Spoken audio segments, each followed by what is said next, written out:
আকাশবাণী কলকাতা। স্থানীয় সংবাদ পড়ছি সুমন মুখোপাধ্যায়। রাজ্য বিধানসভার অধিবেশন আজ থেকে শুরু হয়েছে। সাম্প্রতিককালে প্রয়াত বিশিষ্ট ব্যক্তিদের স্মৃতির প্রতি শ্রদ্ধা জানিয়ে শোক প্রস্তাব গ্রহণ এবং নীরবতা পালনের পর প্রথা মেনে অধিবেশন দিনের মতো মুলতবি হয়ে যায়। রতন টাটা, মনোজ মিত্র, উৎপলেন্দু চক্রবর্তী, কুনার হেমব্রাম, হাফিজ আলম সাইরানি সহ সাম্প্রতিককালে প্রয়াত বিভিন্ন ক্ষেত্রের বিশিষ্টদের স্মরণে শোক প্রস্তাব পাঠ করেন রাজ্য বিধানসভার অধ্যক্ষ বিমান বন্দ্যোপাধ্যায়। সংবিধান দিবস উদযাপনের অঙ্গ হিসেবে আগামীকাল বিধানসভায় সংবিধান রক্ষার গুরুত্ব সংক্রান্ত একটি প্রস্তাব আসতে চলেছে।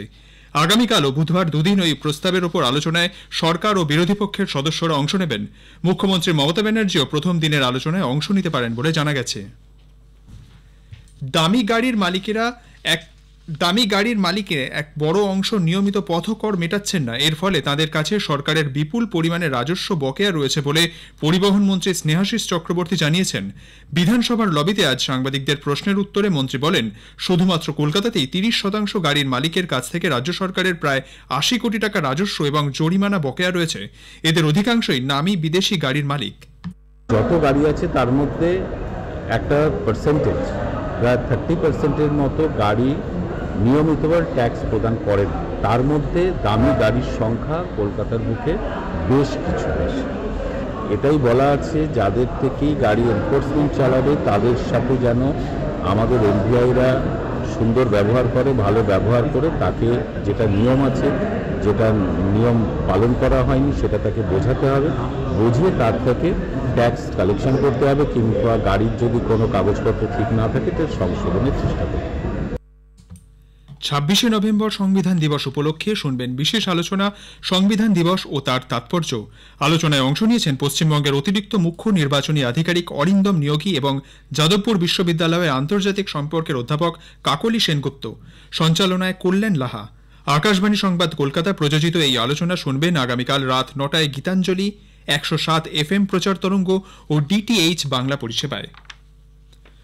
দলের সাংগঠনিক কাঠামো সহ বেশ কিছু বিষয় নিয়ে কথা বলতে বিকেলে তৃণমূল কংগ্রেসের কর্মসমিতির বৈঠক বসতে চলেছে। দলের প্রধান মুখ্যমন্ত্রী মমতা ব্যানার্জির পৌরোহিত্যে কালীঘাটে তার বাসভবনে বৈঠকে উপস্থিত থাকার জন্য জেলার 22 জন নেতাকে আমন্ত্রণ জানানো হয়েছে।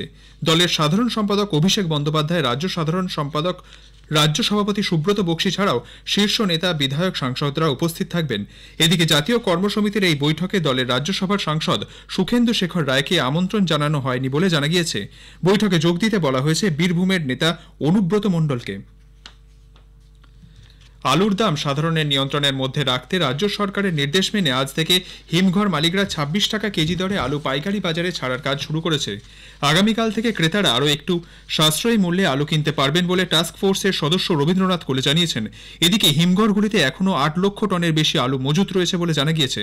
উল্লেখ্য, রাজ্য সরকার চলতি মাসেই রাজ্যের হিমঘরগুলি থেকে সব আলু বের করে দেওয়ার নির্দেশ দিয়েছে। রাজ্যের কৃষি বিপণন মন্ত্রী বেচারাম মান্না বলেন, রাজ্য সরকার পরিস্থিতির উপর কড়া নজর রাখছে। পরিবর্তিত পরিস্থিতিতে যে কোনো সিদ্ধান্ত নেওয়া হতে পারে। অন্যদিকে বাজারে ন্যায্য মূল্যে আলু সরবরাহ বাড়াতে সুফল বাংলার স্টলের সংখ্যাও বাড়ানো হচ্ছে বলে জানান তিনি। সেখানে কলকাতায় কেজি প্রতি 26 টাকা এবং জেলাগুলিতে কেজি প্রতি 25 টাকায় আলু মিলবে। আগামী 1.5 মাসের মধ্যে বাজারে আলুর যোগান স্বাভাবিক হয়ে যাবে বলে আশা মন্ত্রীর। আগামী শিক্ষাবর্ষের শুরুতেই যাতে স্কুল পড়ুয়ারা নতুন পোশাক পায়, রাজ্য সরকার তার জন্য উদ্যোগী হয়েছে।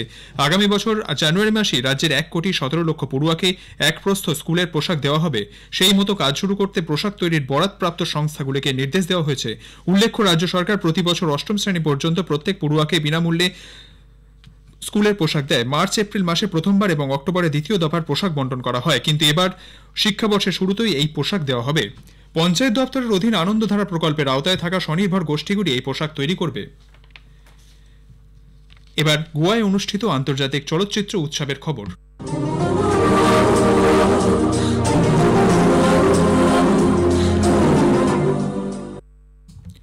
বিশিষ্ট চলচ্চিত্র পরিচালক ও চিত্রনাট্যকার ভারত বালা জানান, তার বাবা ছিলেন একজন স্বাধীনতা সংগ্রামী এবং 90-এর প্রজন্মের কাছে বন্দে মাতরম গানটিকে আরও আকর্ষণীয় করে তোলার জন্য তারই অনুরোধে তিনি A.R. রহমানের জনপ্রিয় অ্যালবাম বন্দে মাতরম তৈরি করেন। গোয়ায় 55তম ভারতের আন্তর্জাতিক চলচ্চিত্র উৎসব AIFFতে সিনেমাটিক গল্প বলার প্রেক্ষাপটে সাংস্কৃতিক শীর্ষক আলোচনায় বক্তব্য রেখেছেন শ্রী বালা। স্থানীয় সংবাদ এখানেই শেষ হলো।